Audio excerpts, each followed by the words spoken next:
you're lucky that you don't have to think like warriors think. You're very privileged. I chose this world to be a warrior. Now, and I would choose it again if I came back to this world.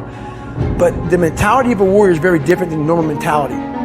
You must be that person on that door, get ready to open it, thinking to yourself,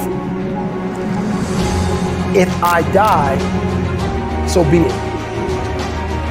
The only way you can go in that door is knowing there's a great chance you're going to die. It's like being a SEAL, you train with live ammo. You jump on an airplane, everything you do, you could die.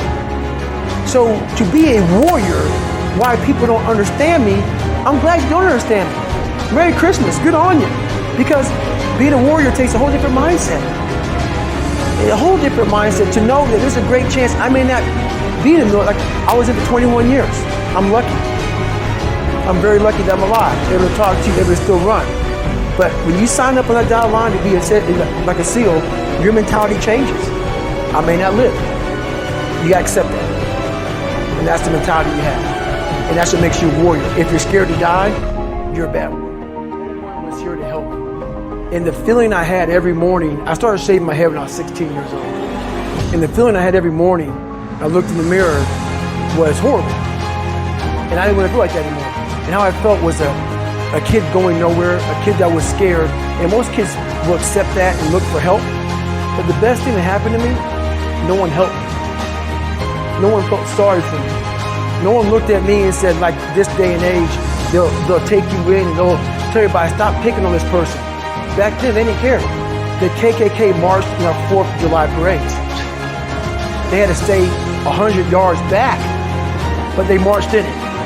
That's how this town was. And my mom cared about me, but my dad took our soul. And she did the best she could. I had to figure out I wasn't going to be a punk kid all my life. So the only way I could turn around was to suffer. I had to build calluses in my brain the same way I built calluses on my hands. So I broke the Guinness Book of World Records for pull-ups a long time ago, but I failed at it twice. And I did 67,000 pull-ups in trying to break this record.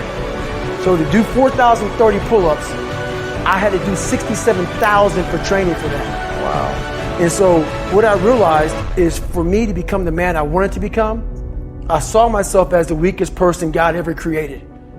But I never blamed God for anything he did to me. So I wanted to change that to be the hardest man ever created. Am I that? I don't know, but you had to have a goal. And my goal when I was sitting there, not going to school, being bullied, having no self-esteem, my goal was the only person that's going to turn this person around is me. The only way I can turn it around is put myself through the worst things possible a human being can ever endure. And that'd be the only way that I can build this brain to handle anything that comes in front of it, callousing my mind.